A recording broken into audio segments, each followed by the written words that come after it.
千里之行，始于足下.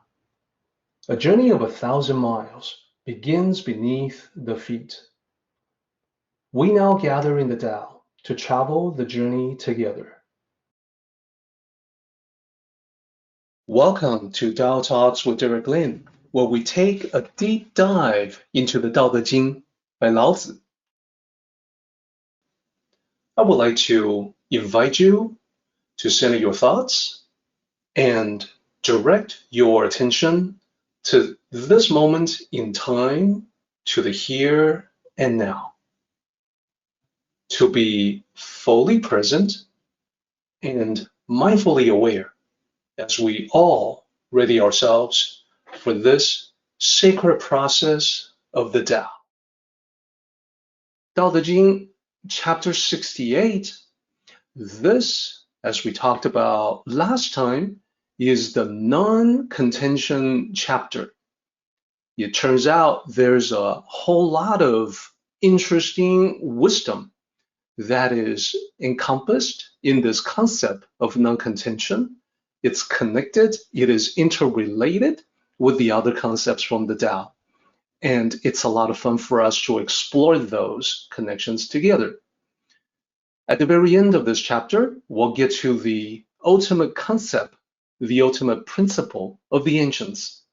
And I think you will see why Lao Tzu says that it is the ultimate principle. For now, though, let's continue with the chapter. Last time, we did the sectional analysis, and we identified the two halves. So when it comes to chapters with 8 lines, typically it is possible to divide them into 2 halves of 4 lines each. And then usually the 4 lines can be divided up into 2 lines each, couplets. In this case, we're definitely seeing a pattern. It's not 2-2, but 3-1, where lines 1, 2, and 3 are about one thing, and then 4 is about something a little bit different. And then in the second half, same thing. 5, 6, and 7 are one thing together. And then the last line, line 8, is the concluding line. So it isn't the couplet structure that we have seen before, but we can still divide it up into 2 halves. And last time, we were able to get to line 4. So that is how we're going to do the recap, is to talk about what was previously covered from line 1 to line 4. And as you can see, just by looking at this slide, in the first 3 lines, there's a lot about warfare, the military, battles, wars. Then the 4th line is about managing people, which seems like a drastic turn to a different topic. But as I hope to illustrate today, these are all connected together. So previously, we got to line 4. Line 4 says, those who are good at managing people lower themselves. So when we see lower themselves, it is fortunate that in previous chapters, we had actually expanded upon and explored the concept of being lower. It started with the idea that water always flows to the lowest point, and therefore it is like the Tao. It exemplifies the Tao of humility. People, Lao Tzu said, like to be higher up. They like to occupy the high ground where they're highly visible for in every direction all around them. Whereas the Tao cultivator does not have that need to gratify the ego, and therefore naturally flows to the lowest point, where they basically blend in with the environment, where they're with the people, where they exhibit the Tao of humility. So here it is no different. It is connecting, managing people to that virtue of humility. So previous 3 lines, all about warfare. So when we talk about managing people in terms of warfare, it would be about the military chain of command. Everything from the general on downward. And above the general, there's actually admiral, and so on. There's the overall commander of the military, and so on. There's a hierarchy. And below the general, of course, there's the army itself with its ranks. Now, when we see line 4, what we immediately can realize is that this chapter is not actually about life, not actually about warfare at all, but about life in general. So the idea is that war, battleground, armies, military command, these can all be mapped to different aspects of life. So the commander of the military would be someone who leads the military men, the soldiers, but then at the same time, the good commander is also a warrior as well. Now, humility is something that applies to all of the above, not just in a military setting, but also life in general. And indeed, we can think about the military and warfare as being part of life. It's one part of the overall thing that we call life. So now, what we were able to do last time was to get to a mini summary that covered the first 4 lines, the first half. Here's what that summary looked like.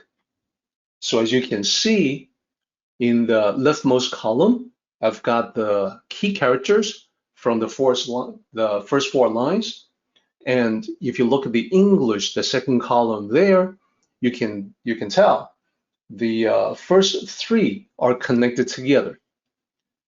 Not warlike, no anger, no engaging in battle, and these applied to general, warrior, and those who are good at winning.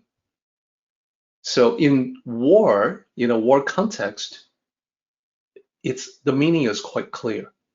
These talk about how the great general does not recklessly charge into battle. There's no warlike aggression in the truly great general. And then the greatest warriors of all, they never lose control over their emotions. They have great deal of control over themselves physically. They are experts, they are masters in their craft and in their weaponry. So they have total control over that as well.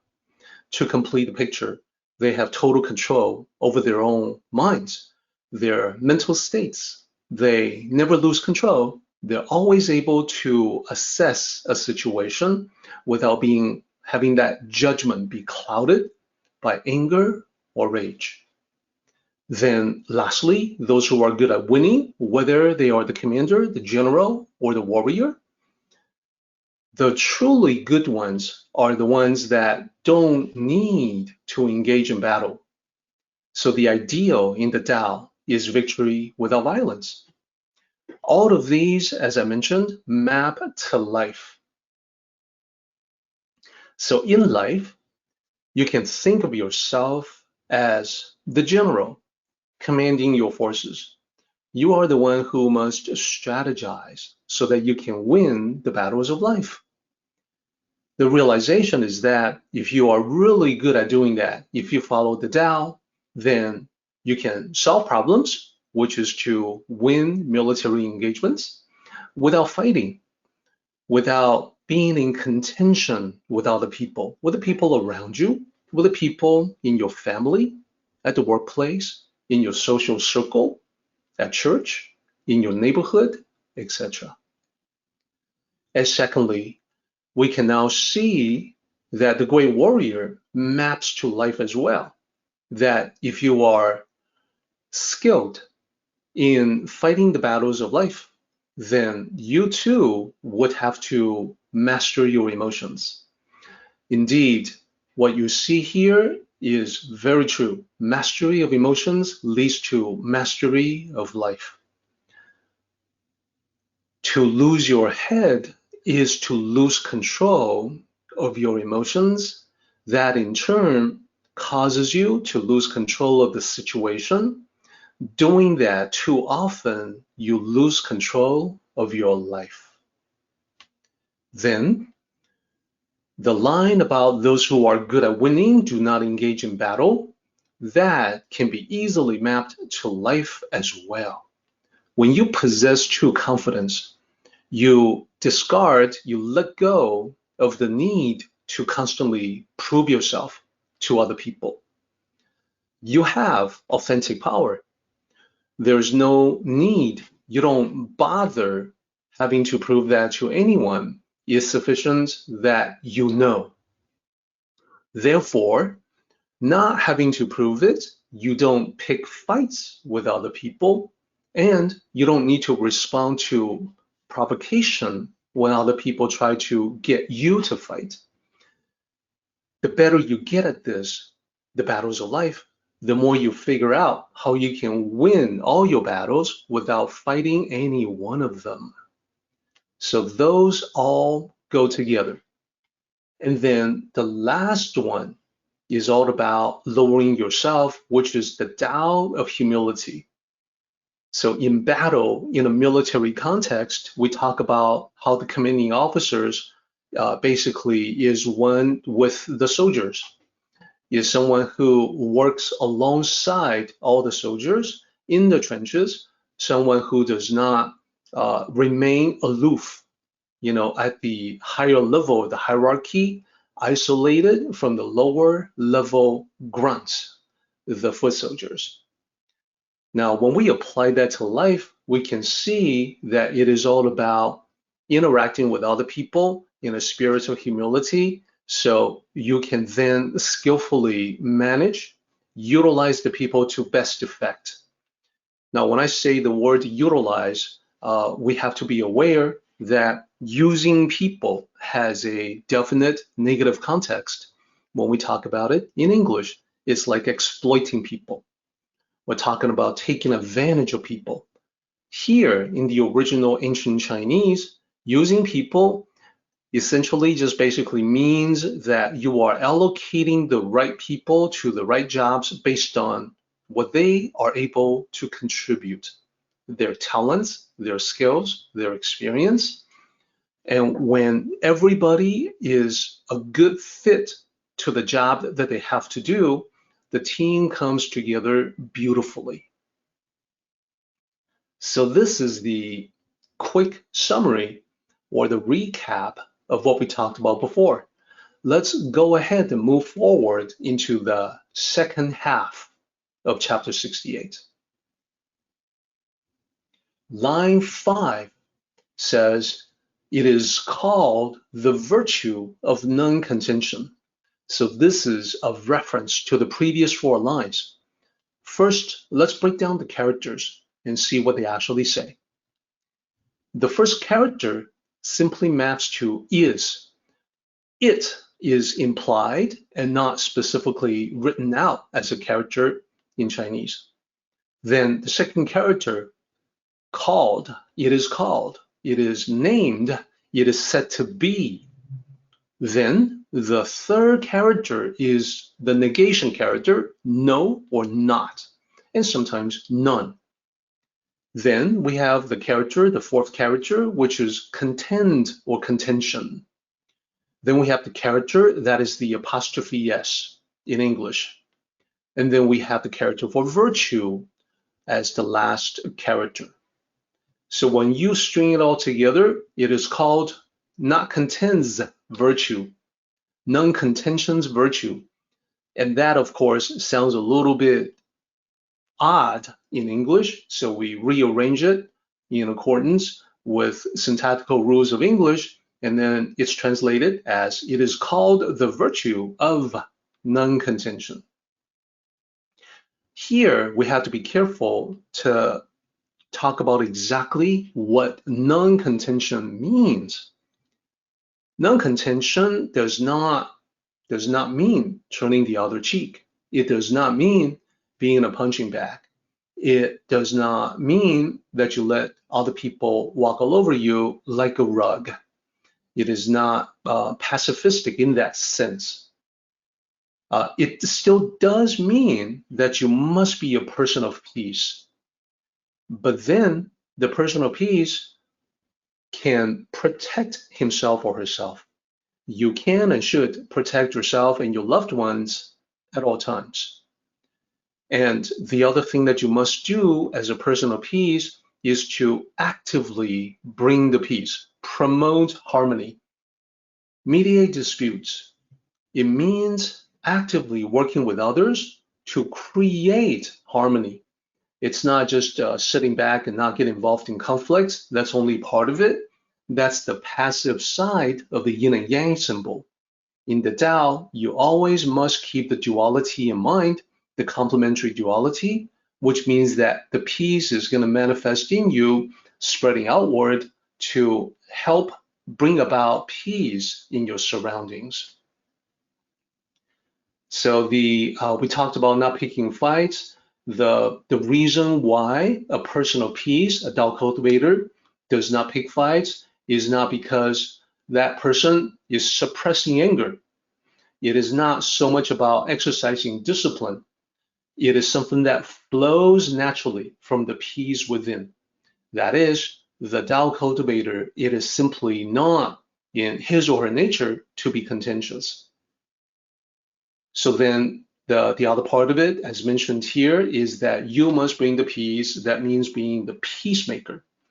Without a doubt, the other people around you, they will still quarrel. They will still have little disagreements, arguments with one another. There's going to be friction, and therefore there's always going to be opportunities for you to be the mediator, to bring people back on the right track. So let's summarize what we're talking about here. The non-contention, the virtue of non-contention, I can show it in this way. What this is basically showing is that non-contention, the virtue of non-contention is basically summarizing the previous 4 lines, but with emphasis on the first 3 lines. So contention is most closely related with different forms of battle on the battlefield as well as in life. Now, the 4th line is still included. Even though the emphasis is on the first 3 lines, the inclusion of the 4th line indicates non-contention expands to include all aspects of life, not just about physical conflicts. So I want to drive home this point. Let's consider for a moment the various kinds of contention that the ancient sages meant and what Lao Tzu means here, and provide some examples for each type. When people are reading the first 3 lines, naturally they think about the ancient armies clashing, the battle of the kingdoms, etc. So I want to highlight that first.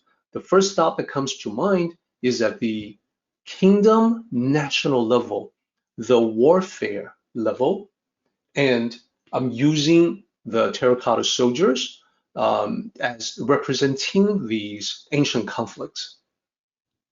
And then that maps to modern times, modern soldiers with modern weapons, but the idea of warfare is still the same. Whether in ancient times or modern times, human beings are engaged in conflicts with one another, and sometimes it is open warfare. So when you talk about warfare, students of military strategy will typically divide up military endeavors into 3 primary levels, the highest one being the strategic level. So this is about theater, military theater, theater of war. It's regional in nature, and this is also about the national goal or the goal of the kingdom. It is about the policy for a particular nation.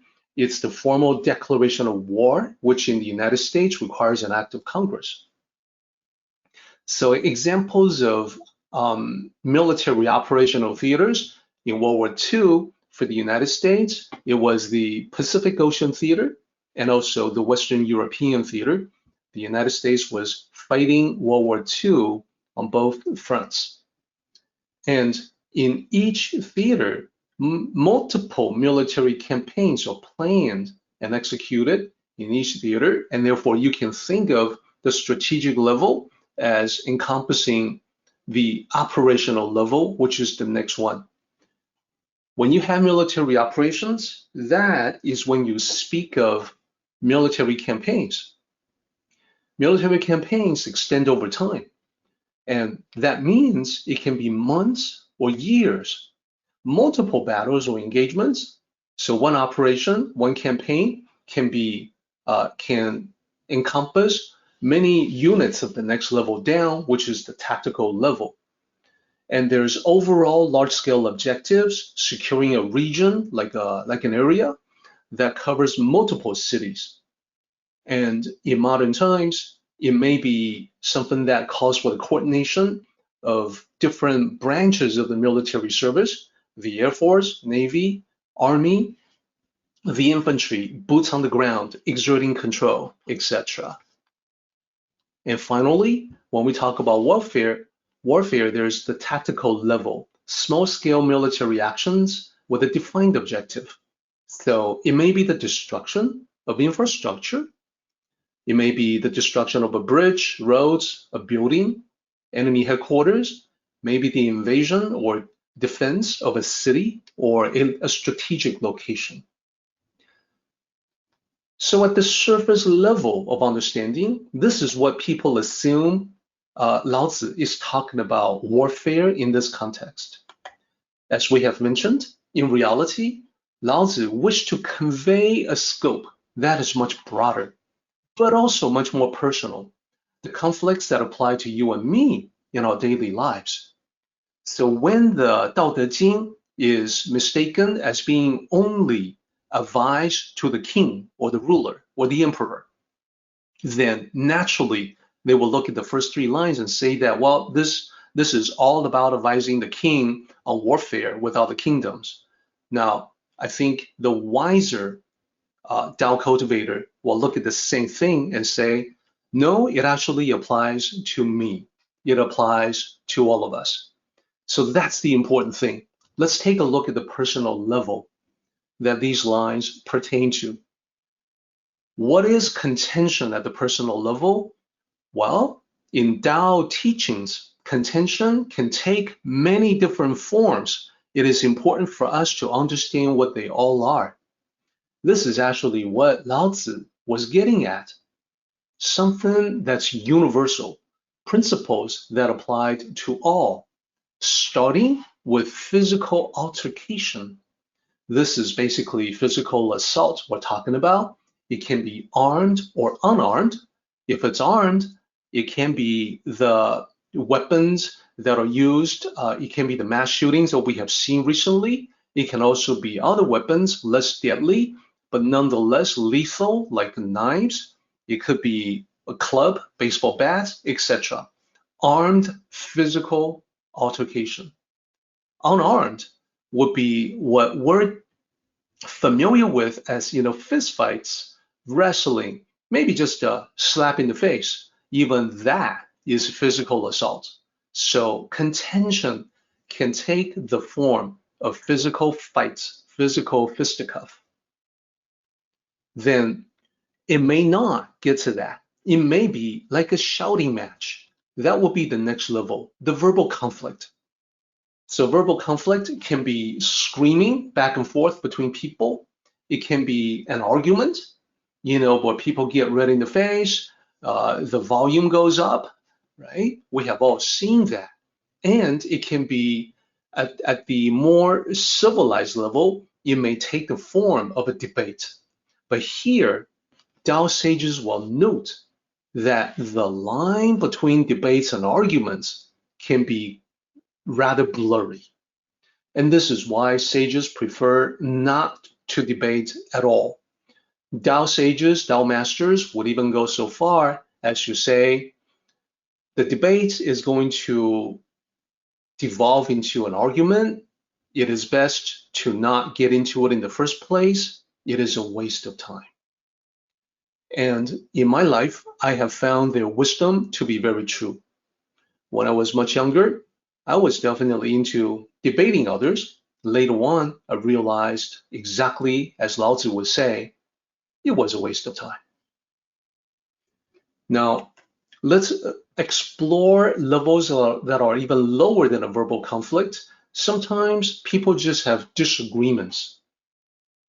That is, there may be friction among people. It may not actually get into a shouting match or fighting, physical fighting, but there's definitely this unpleasant friction between people, and people can be resisting a change that is called upon to make. Friction can result from just different opinions. The opinions are not necessarily right or wrong, but maybe reflecting different approaches that people have, or different perspectives, different preferences or styles. Whatever the case may be, those differences lead to friction. But those differences may not be malicious, or they themselves may not be ill will at all. Having individual differences, we know, is normal in the world. Obviously, if we were to live in a totalitarian regime, there would be one ideology that is forced onto everyone. Even if you disagree with it, you cannot express your disagreement. So in our world, luckily, we're not quite at that oppressive reality. In our world, it can be constructive if the differences among us are explored and understood. So friction can possibly be a positive thing. And then finally, we have contention in being competitive with one another, in treating one another as rivals. This can be direct or indirect. What do I mean by that? When it's direct, people are comparing themselves against others. Like, well, they have something, I have to have it too. Why don't I have something while everybody else has it? So this is comparing oneself against others. It could be comparing income, position, belongings, possessions. Now, what about indirect? Indirect is when you compare by proxy. What I mean by that, well, I think everyone has seen it, where people are using their kids as bragging subjects. My child is this and that. My son, my daughter just got into a better school than your son or your daughter. So this is actually competitive rivalry by proxy. My kids against your kids. It is nevertheless driven by ego, just like a direct personal kind of contention. So now that we see sort of a rough overview of personal contention, let me bring in the first four lines and then talk about that. In our personal world, physical altercation, well, whether it's armed or unarmed, that's us doing battle with other people, actual physical conflicts. And therefore, it is connected to line 1, line 2, and line 3. These all have to do with physical battles. And therefore, what is on the battlefield, commanded by a general, military commanders, translate into our world as the personal, actual physical fights that we engage in with one another. So what about the other ones, the other battles that are not as physical in nature? Well, they can be easily mapped to the last line there, because if you think about it, they are all ego-driven. They are all people getting into contention because they see themselves as being better, more correct, more righteous than the others. So that's connected to the last line there, which is primarily about the Tao or the virtue of humility. So I want to provide this mapping here as a way to see how the 3 lines in the original, in the first half of this chapter, are relevant to our lives. And certainly, you can also map all of the items to a warfare analogy or a warfare metaphor. When you are having a verbal conflict, hey, that's a verbal battle. When you have disagreements, you are waging war, but not necessarily making it very obvious. Same thing when you have a competitive rivalry. That's a long-term battle that you are waging. It may not be as obvious as actually people punching one another, one person decking the other one. It's not as overt as that, but it's a battle nonetheless. But here, I just want to point out the obvious connections. So now let's move on to the next line. Line 6, it is called the power of managing people. So here, readers of the Tao Te Ching may be wondering, so is it the virtue of non-contention or is it the power of managing people? Which is it? Well, it is both, but let's break down the line first, character by character.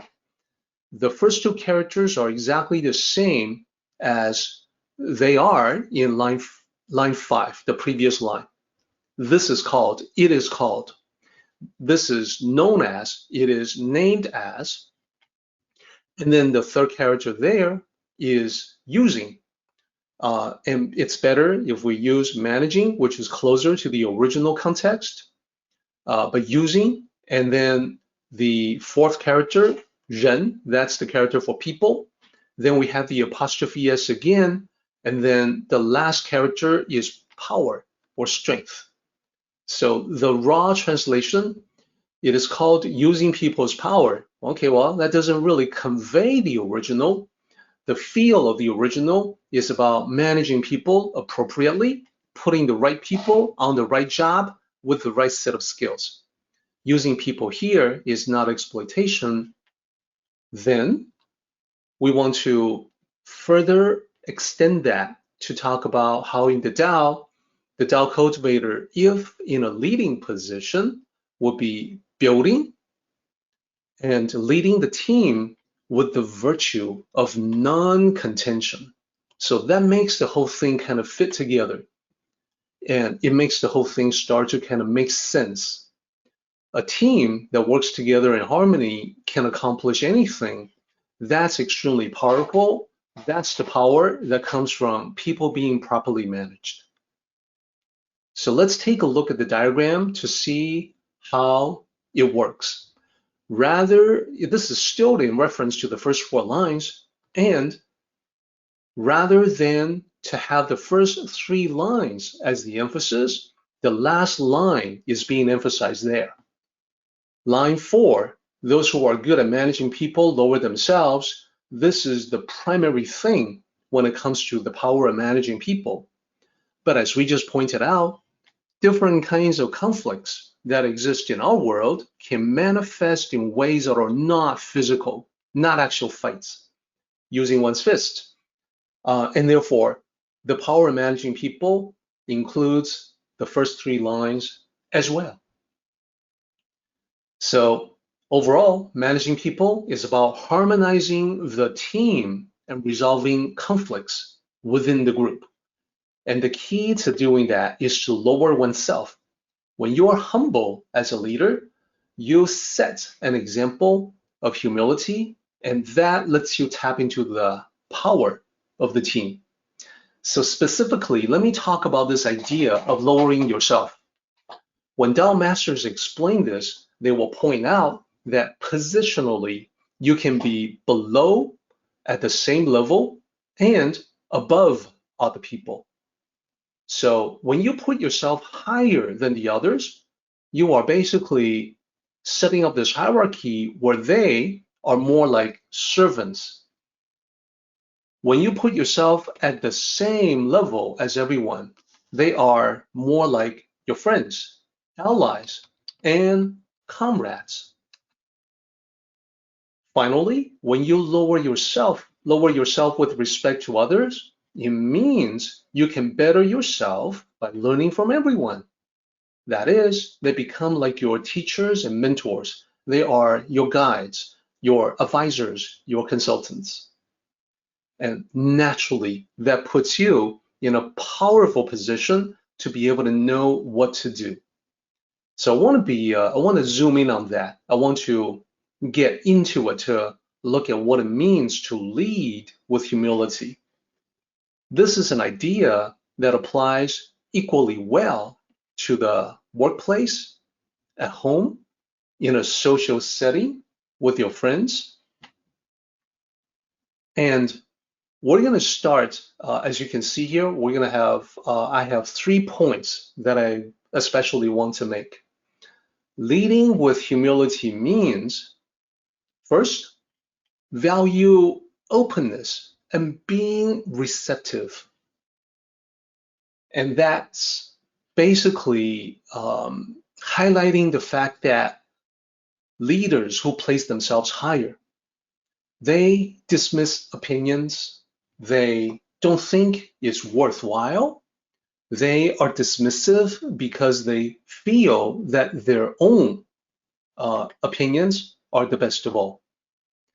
So they may say things like, when you provide suggestions or advice, they may say, oh, I already know that, or I've already thought of it. And part of that, of course, is very much ego-driven because they want to project this facade that they are the leader that know everything. On the other hand, those who lower themselves, these are the leaders who are willing to listen to everyone. So think about parents at home in a setting like that. The best parents are the ones who will actually listen. So it's not always going to be that they put the foot down, that they set the rules, that they are open to the possibility of doing things differently. Same in a social setting among your friends, that if you are willing to listen to them, you can keep that friendship going in a spirit of harmony. Whereas when you attempt to dominate your friends, that only your opinions matter, that you won't listen to what they have to say, you quickly find out that they are no longer your friends. So there is a story, a true story that I want to share with you about this whole idea of being receptive. There is a very large company, indeed, one of the largest companies in the world that's got 140,000 employees. They spent millions of dollars on internal research. What they wanted to do was to improve every aspect of its operations so they can be, more efficient, more effective, and therefore increase their power and profitability. Now, the research they did was very detailed. They wanted to find out, for instance, what are the common characteristics of the best managers? If they could figure that out, then they could put better managers in charge of all the teams. What are the best teams? What is the composition? How do you turn average teams into great teams, at the workplace? Is it just a matter of bringing together the best people, like the NBA All-Star team? I think basketball fans all know the NBA All-Star team may not necessarily be the best team of all. Teamwork is equally important in sports as it is in every other aspect of life.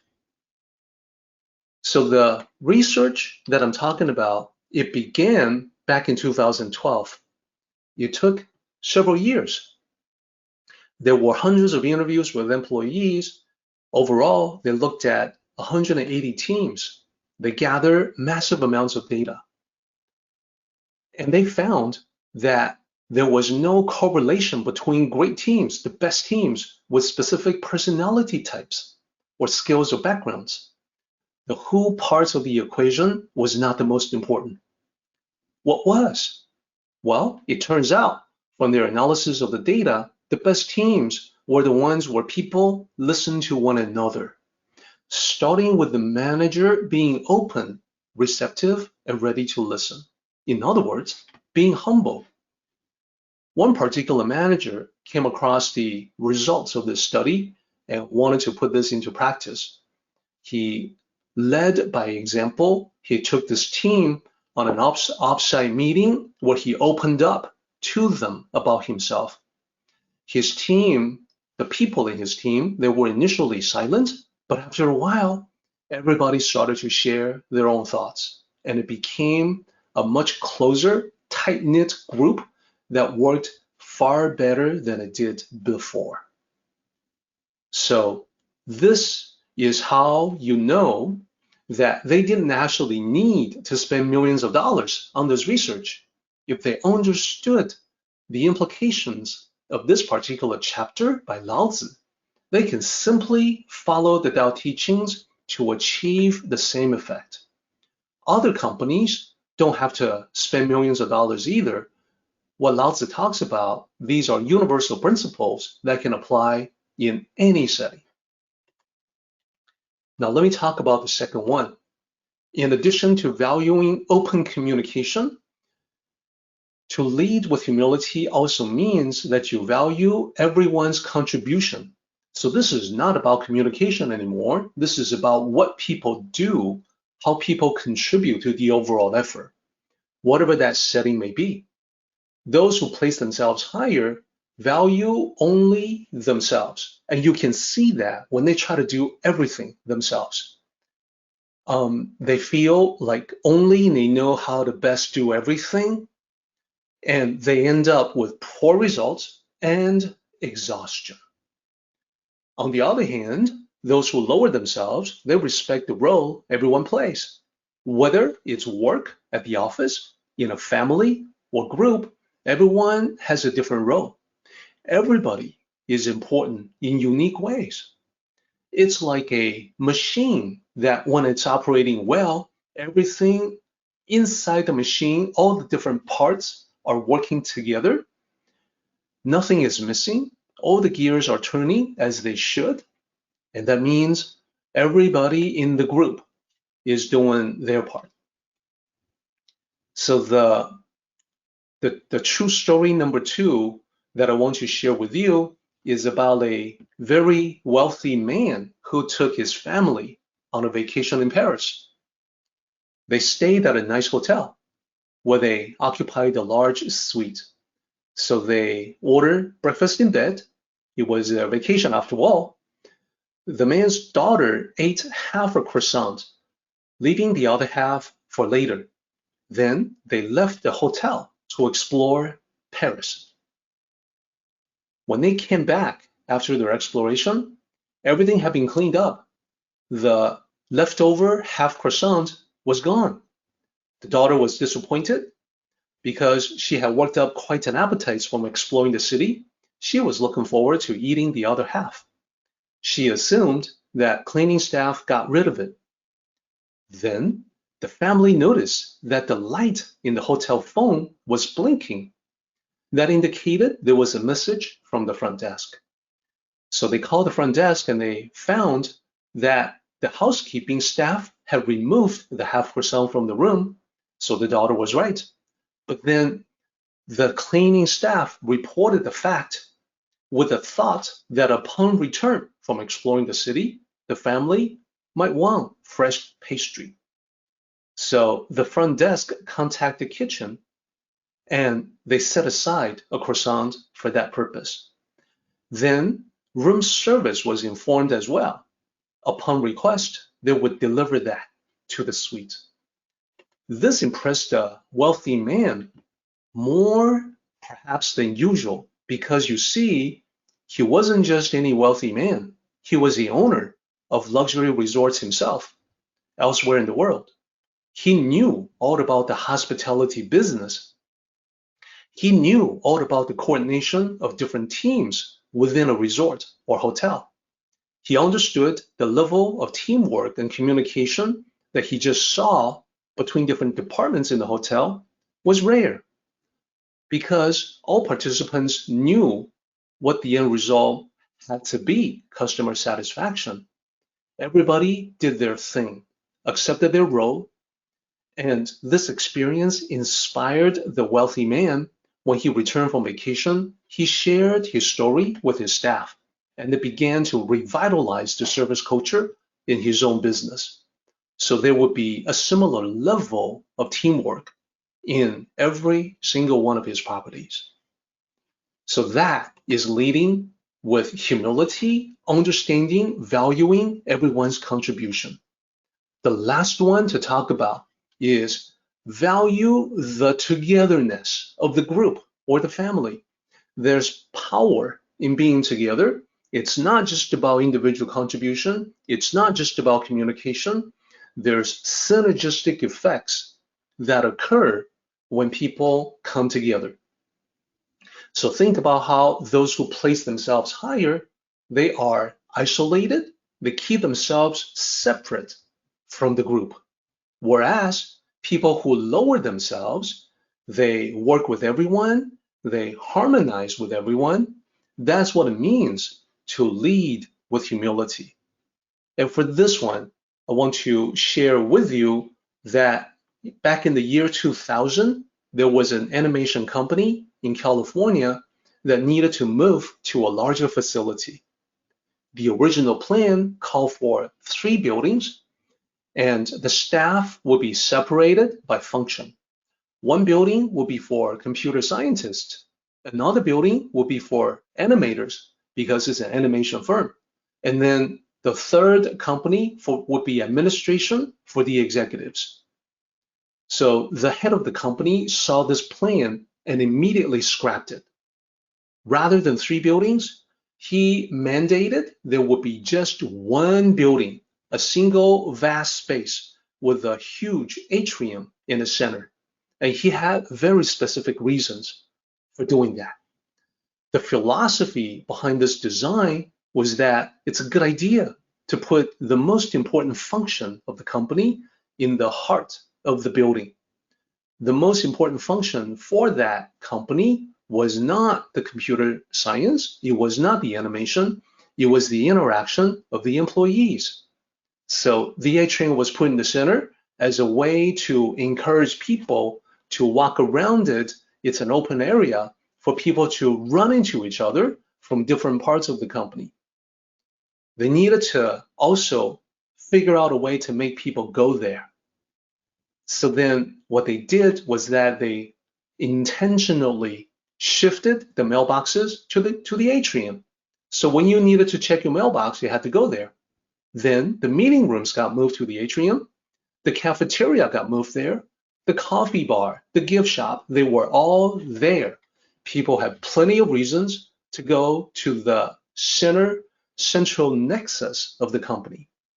It initially might seem like a waste of space to some, but they quickly realize when people run into each other, they make eye contact, things happen. This company became extremely successful. We would know it later on as the animation company Pixar. Now think in terms of what Lao Tzu says. When there are different levels in the hierarchy, people don't talk to one another as much. You end up with less cross-pollination of ideas. Now, leadership that is humble, that lowers itself, is among everybody else, understands the unique advantages, the boosts, the acceleration of productivity, the spark of great ideas that occur when the different levels of the hierarchy comes together as one. So all true stories, all indicating that Lao Tzu, the ancient sages, were in fact ahead of their time. Line 7, Tao Te Ching, chapter 68. Line 7 says, it is called being harmonious with heaven. So here, I want to really go through this in detail. You can see that line 7 is only 4 characters. Line 8 is only 3 characters. But in these characters, there is a huge amount to discuss. In this context, let me start by talking about the third character in this line, pei, P-E-I. The meaning is to match, to pair with. So in this case, it is to match heaven. And heaven basically is used as a synonymous idea or concept with the Tao. To match or pair with heaven is to be in alignment, to be congruent with the Tao, to follow the Tao, to go with the flow in the same direction as the Tao. So having said that, let's go ahead and take a look at the entire line. It is called being harmonious with heaven. So let's talk about what that means, especially in view of all the lines that go into the virtue of non-contention and the power of managing people. So the first one, if you recall, was that the best general is not warlike, not aggressive. Well, we know heaven, the Tao, is not warlike or aggressive against anyone. There is a part of the Tao that is nurturing, that it provides for the environment where we get to live and thrive. So the essence of the Tao of heaven is promoting, allowing for, benefiting life. Then we also know heaven or the Tao has no emotions and therefore does not get angry. So this corresponds with the greatest warriors have control over their emotions. They never get angry. And third, heaven or the Tao does not contend against anyone. They don't get into a battle with anyone. They don't hold grudges. Heaven does not hold a grudge. The Tao cannot hold a grudge against you and then engage you in battle. It just doesn't happen. Then lastly, we can talk about heaven and Tao being humble because in nature, water flows to the lowest place. So this is a good match, a good correspondence to the line that says when you lower yourself. So here's the conclusion.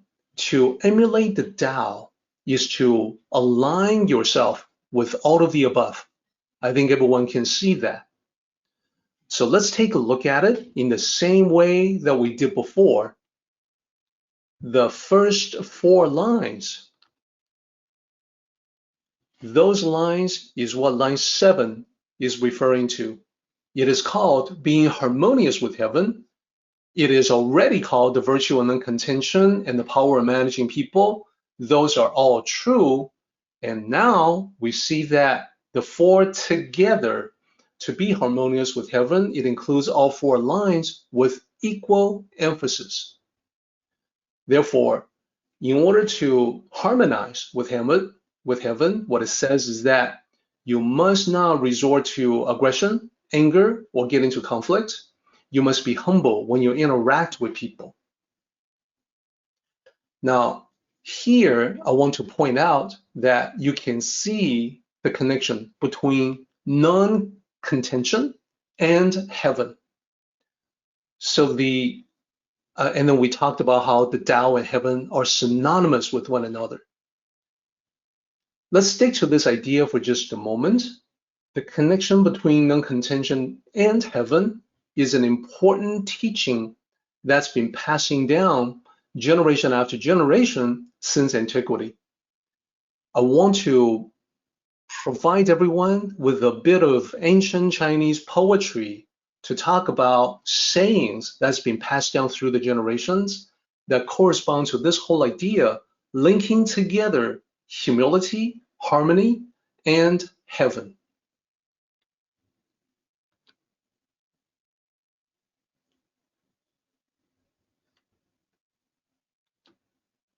And here is the ancient poetry. So the first thing that we'll do is that I would like to read that for you, and then I will explain exactly what it says. 忍一时，风平浪静；退一步，海阔天空。So what does all that mean? Let's do the first line. It says, endure a moment. The wind and the waves calm down. And then the second line. Retreat a step. The ocean and the skies open wide. Now, you can see the correspondence between the original Chinese characters and the translation. You can see the character-by-character correspondence where the second character is the same. That is a character for one, translated as the article. It can also be translated as the English word one. Endure one moment, retreat one step. The idea is that oftentimes it is in that single moment where people flip out, they go nuts, they have a meltdown. So in that critical moment, if you don't give in to anger, if you don't lash out at other people, you can allow time for the anger to subside, to let calmness prevail. Let that calmness be restored in your mind. So the wind and the waves calm down, that's metaphoric language to talk about the mental state of composure restoring itself. Endure a moment, put up with it, and then calm yourself down is basically what it says. Now let's talk about retreating a step. To take a step back means specifically backing away from contention. So literally this line is saying if you take a step back, you will see the vast openness of the sea and the sky. So let's reflect on how this is connected to the current chapter we're discussing. To endure a moment, that is clearly connected to keeping control of your emotions. To never lose your grip on yourself, so never give in, just like the best warriors. They don't get angry. That's what this is all about. They are able to calmly assess a situation, and that is what we have to aspire to ourselves. To not get angry, and be able to calmly assess what's happening around you.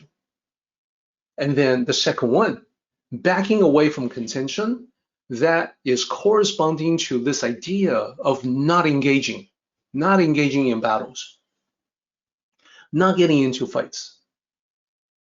And these lines have implications in other aspects of life as well.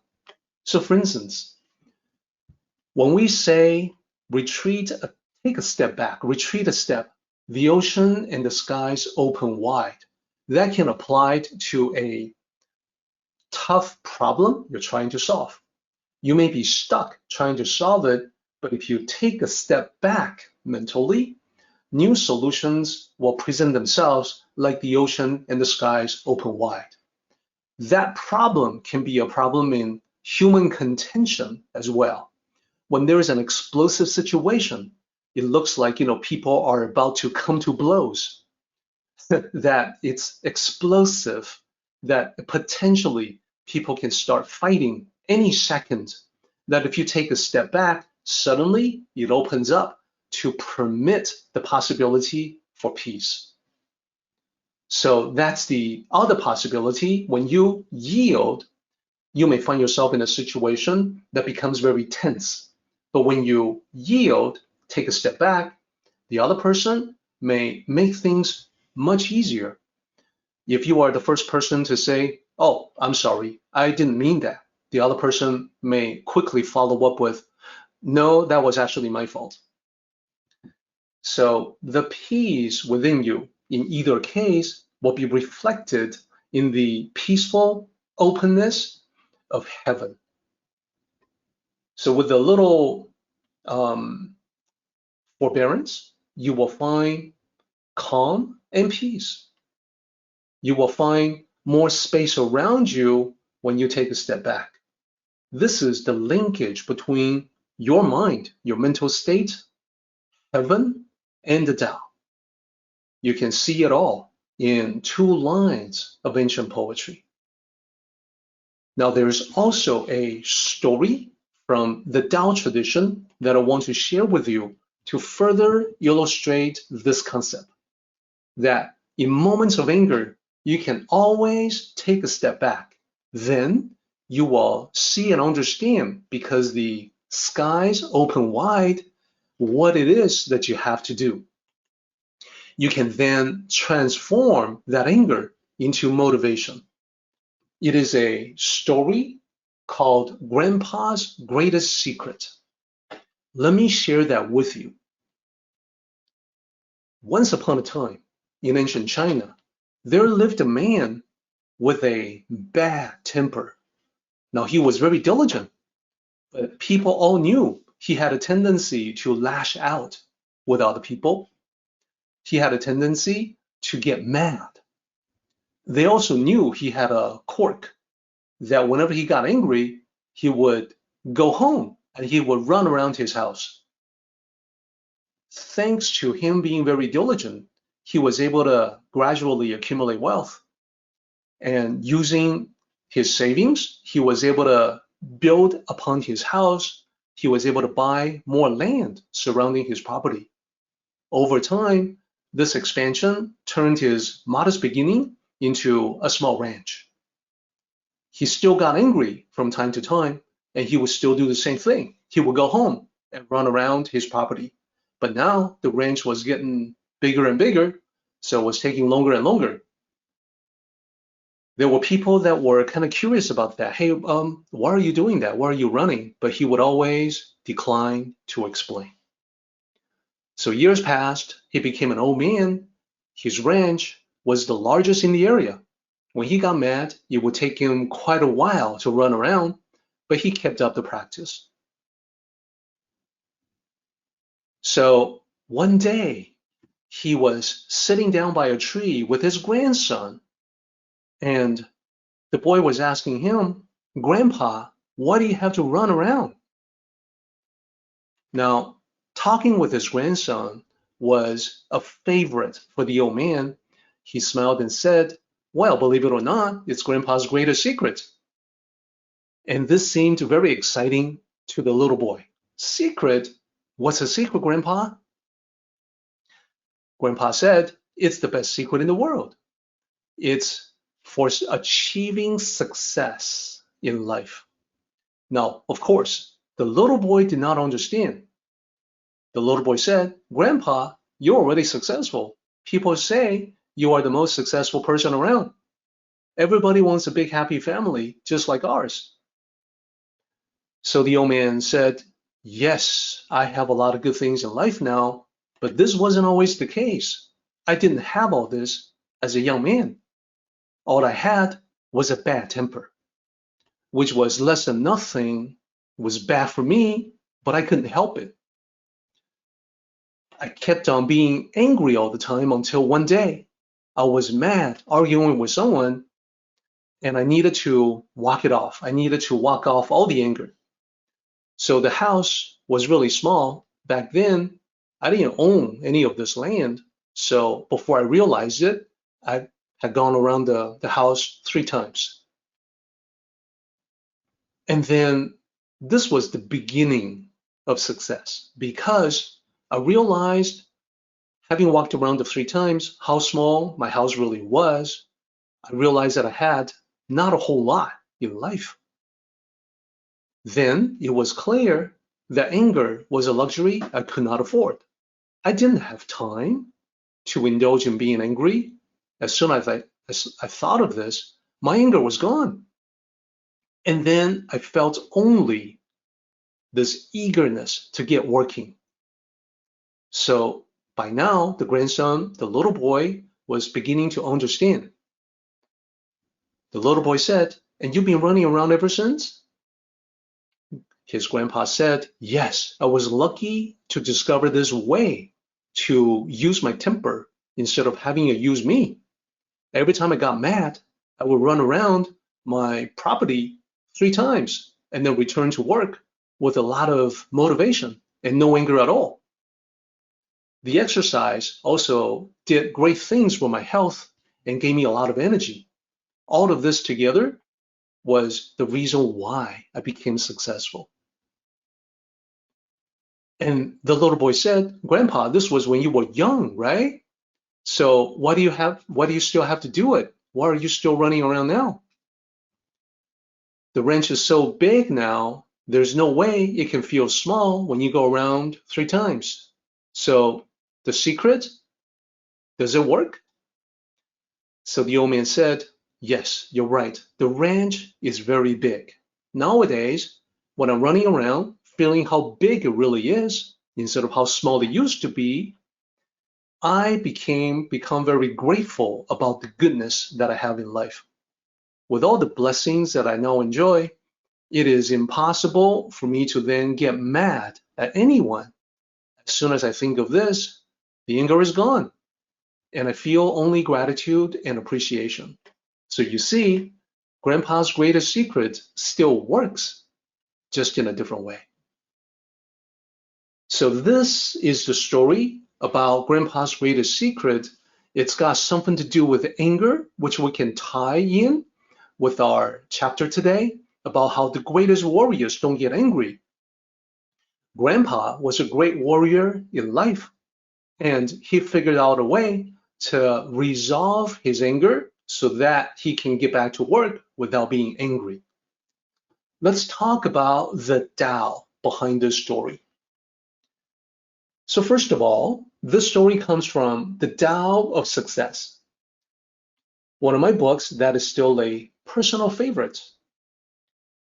The whole idea behind this story begins with self-awareness. What I mean by that is that when he was a young man, Grandpa knew himself. He was true to himself. He was honest with himself. He knew that the anger, the temper, was a bad thing, not a good thing. He realized he had an issue. And he unwittingly discovered a way to transform that anger into something much more useful. But he started out recognizing that there's positives and negatives in all of us, and there's a way to transform the negative into the positive. That's actually important because I do come across people who study the Tao who will justify their anger or their negative emotions by saying that it's part of the Tao. Well, the Tao includes everything, so that's certainly true, but how is it useful to you in your own life? It's not. So how did Grandpa transform? This is Taoist alchemy. Alchemy was assumed to be transforming base metal into precious metal, like gold or silver. In reality, Taoist alchemy began with that metaphor to talk about transforming negative mental emotions, base metal, into precious metal, positive emotions you can actually use to bring you success in life. So how do you perform the alchemy? You can do what Grandpa did. Step one is to understand the cause of the negativity. I'm mad because so-and-so person cheated me out of something, or something didn't get done right, or I'm mad at myself, I could have done better. There is a cause. Then you also want to think about what is your purpose in life. For the Grandpa, what happened was that when he ran around his house, he realized that my house is small. I would like to get it bigger. I would like to become more successful. So that became his purpose, is to build a good life for himself and his family. Then he compared the two together, the cause of the negativity and his overall purpose. In his mind, he set them side by side with each other. Instantly, it becomes clear that being angry, that negative energy would not contribute to the overall goal that he had in life to build a great life for himself and his family. Upon that realization, the anger goes away, and it became a very reliable way for him to control his anger. And this brings us back to the lines that we have in this chapter. The great generals are not warlike. The great warriors do not get angry. So these are together because when you battle in life, you don't want to be aggressive, you don't want to be violent, you don't want to be angry. So the story from the Tao of Success actually ends with this very quote from this chapter of the Tao Te Ching, and I felt that it was the perfect time for me to share the story with you.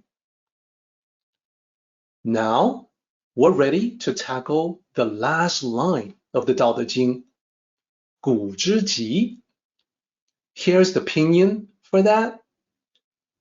And then let's break down the characters one by one. The first character means ancient or antiquity. The second character there is the apostrophe S. We've seen it several times in this chapter. The last character is the ultimate, as in the ultimate extent. So this is the ultimate of the ancients. Lao Tzu is pointing to non-contention as the ultimate principle. Lao Tzu is basically saying that this is a process of harmonizing yourself, the people, and the Tao. So let me explain what all that means. Harmonizing yourself means you must cultivate peace within. That's the virtue of non-contention. So in that quest, you have three guides in this chapter. There's the talk of the great general, the great warriors, those who are the best at defeating enemies. They don't get violent, they don't get warlike, angry, they don't engage in battles. This is all about cultivating peace within, non-contention. When you're able to harmonize yourself by having that internal peace, you move on to the next level. The internal becomes external. The external transformation is to harmonize with people. So the humility that you bring in, the Tao or virtue of humility, this is the power of managing people. Those who are good at managing people lower themselves. They're humble. When you're able to harness that, you spread that internal peace and humility outward to affect everyone around you. And this happens in the home, in the workplace, in a group setting, in a social situation. Lastly, when you've mastered these transformations, internal and external, it is time for universal or life transformation, and that is to harmonize with the Tao itself. So this is called being harmonious with heaven, and this is what Lao Tzu calls the ultimate principle of the ancients. This is it. In order to illustrate this concept, once again, I would like to showcase ancient poetry for everyone's attention.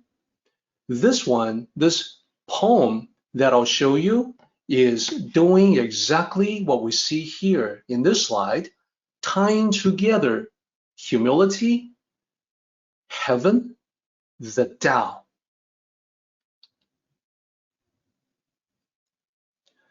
And you'll see a picture here of a rice paddy, farmers bending over to do their work. So there is a poem associated with that. It comes to us from more than 1,000 years ago. 手把青秧插满田，低头便见水中天。六根清净方为道，退步原来是向前。So as I recited that poem, you can hear the sing-song quality of ancient Chinese poetry. Chinese is tonal, where characters at different pitches, and that lends a musical quality to it. The characters are one at a time, which means that ancient poetry would be much more rigorous than what we see in poetry of other languages. Every language in the world has its own unique kind of beauty. This is the kind of beauty that you see in the ancient Chinese. It's a little further away from everyday speech, a little bit closer to music or song. Let me explain what that poem means. First line says, hands plant green seedlings throughout the field. Second line, lower head and see the sky in the water. Third line, only clear tranquility in the six roots is the Tao. Last line, retreating one step is actually advancing forward.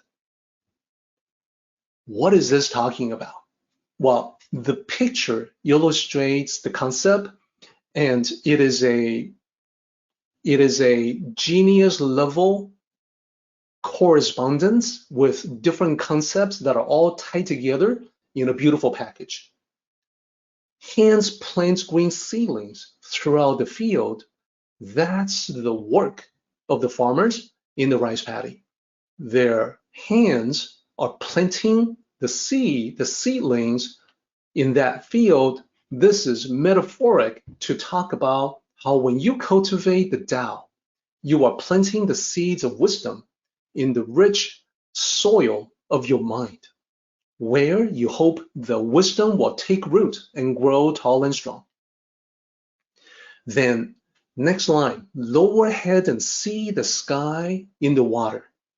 As these farmers do their work, their heads are lowered, they're bending over, and they see the sky reflected in the water. This is a beautiful metaphor. Lowering your head is to be humble. When you are humble, you are able to see the wide open skies reflected in the water. You can see the connection here between these four lines and the previous two lines that we were talking about. That when you're able to back away from conflict, when you're able to exhibit the virtue of humility, everything opens up, wide open spaces. So this is the connection with heaven, that your practice in the Tao of humility leads to the wide open spaces, the heavenly openness of the Tao. Then, only clear tranquility in the six roots is the Tao. The six roots are the six roots of desires. Only when you clear them can you follow the Tao, can you walk the path of the Tao. And then retreating one step is actually advancing forward. The farmers, as they do their work, planting and then taking a step back and plant again, taking a step back is actually advancing their cause of planting crops so that they can enjoy bountiful harvest when autumn comes around. This is yet another beautiful metaphor. To retreat one step is metaphoric language to talk about backing away from conflict. And you saw that as well in the previous two lines that we talked about. So it's actually advancing forward, not just the farmers expecting bountiful harvest, but in life, when we're able to back away from conflict, we're actually advancing our cause, the cause to live a great life, to create a good life for ourselves and our loved ones. So this poem comes from more than 1,000 years ago. Let me provide you with some additional details.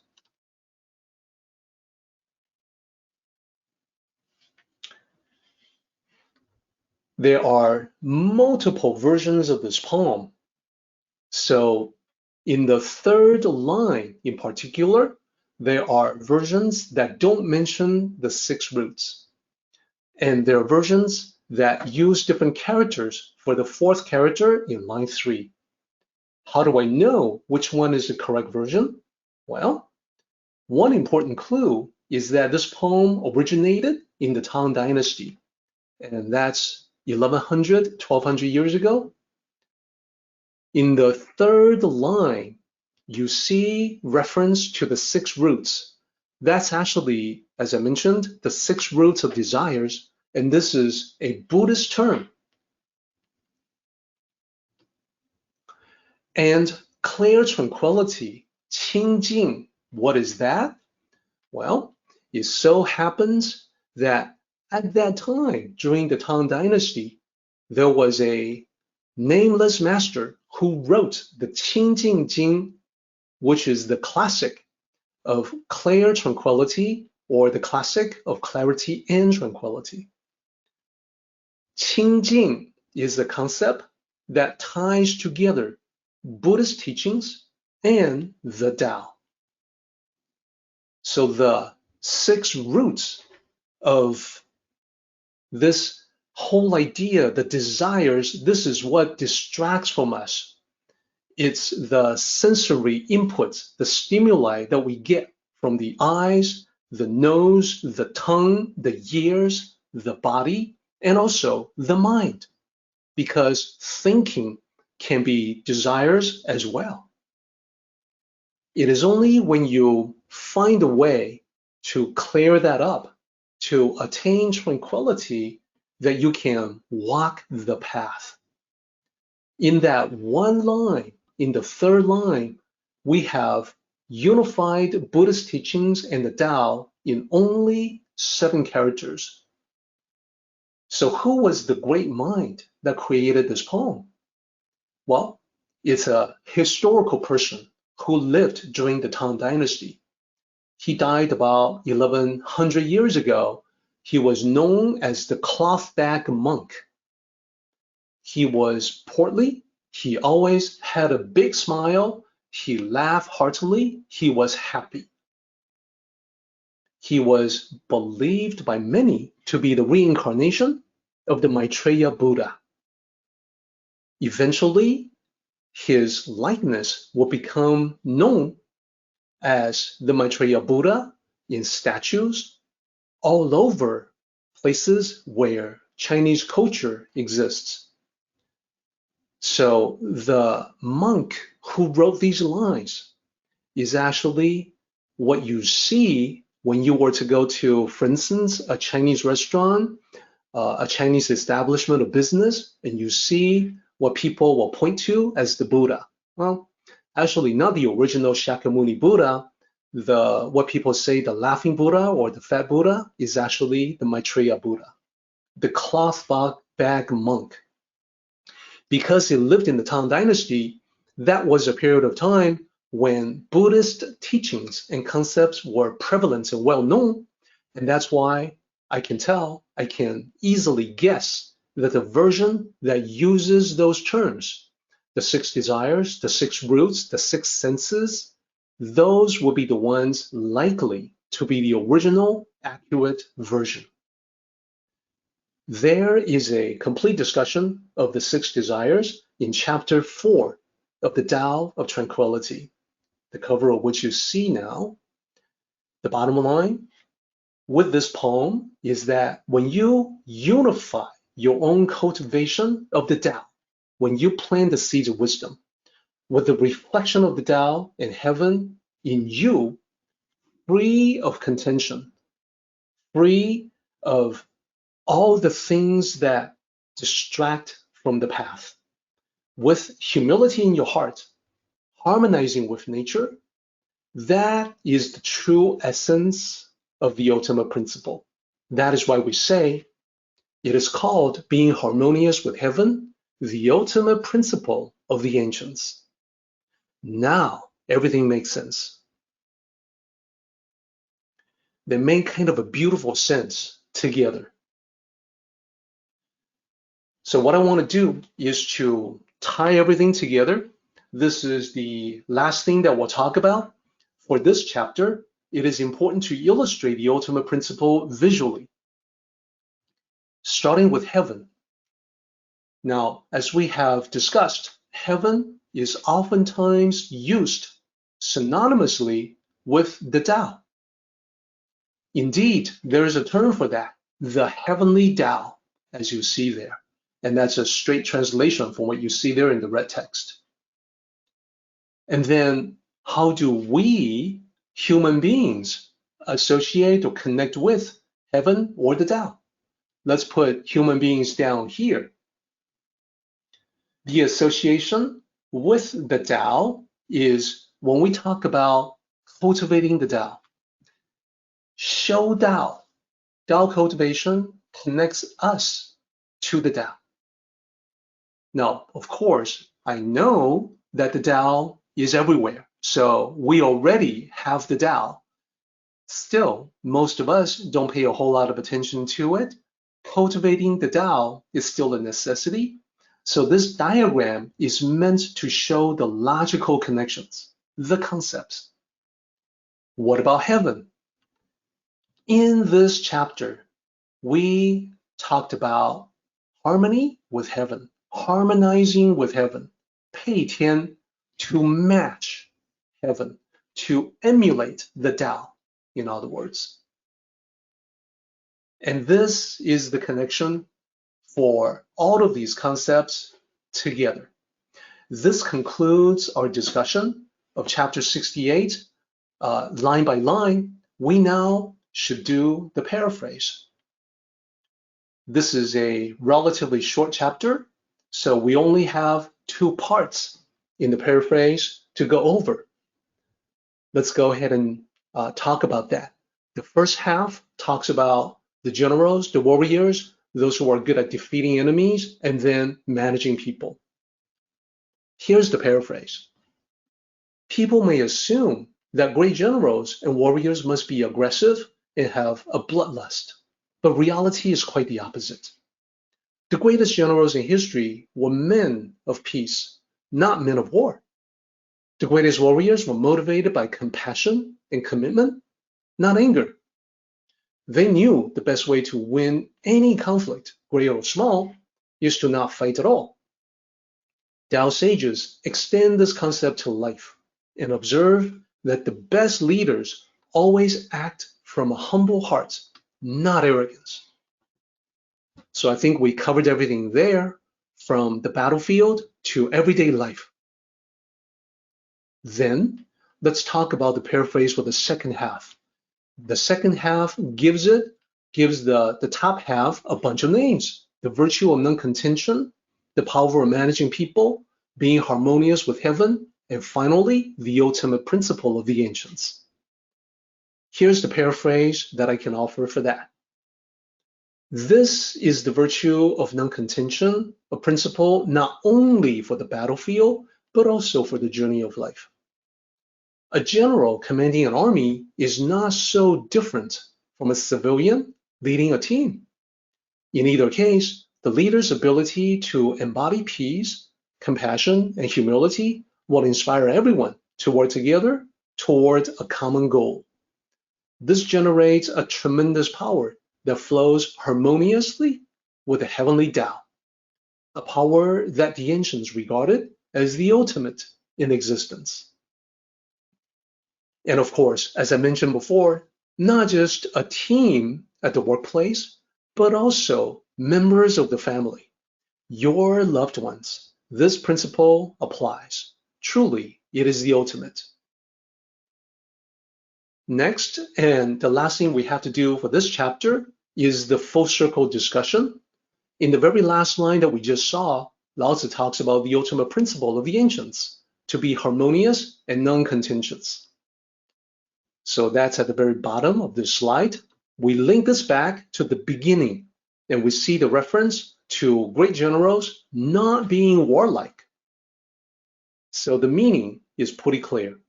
The truly great generals understand the Tao. They practice the ultimate principle of harmony with heaven and non-contention, the name of this chapter.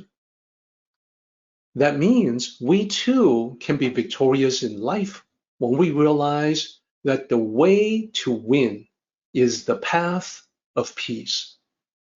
And please allow me to say that one more time. The way to win is the path of peace. This is the virtue of non-contention. Let's go ahead and summarize the chapter and end it on that note. Last time, we went through these 3 items as our previous summary, and that was about starting with yourself to practice non-contention by becoming a person of peace, not just avoid conflicts, but resolve conflicts. That you must master your emotions. Don't jump to conclusions, fly off the handle, hit the ceiling. We can do better than that. And number 3, never engage in contention. There's just no need. There are many possible ways to win. We can win without contending. Now, the summary for today's talk. So all about the ultimate principle, as I think you would expect. Number 1, as you saw, it's about harmonizing with yourself, and that is to establish the peace within, clear tranquility and non-contention within. That is the peace that you can bring everywhere you go. Harmonize with people, that peace will affect the people around you. When you practice the Tao of humility, when you flow like water, they cannot help but be connected to that peace within you. Number 3, harmonize with heaven. So that's the very last part that we went over with the diagrams, with the poem, with the lines of the poetry that you saw. The Tao, heaven, and every single one of us, all are one. All are connected. All are unified.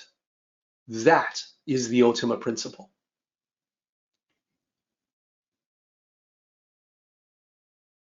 Our meeting has come to an end, but the journey continues on.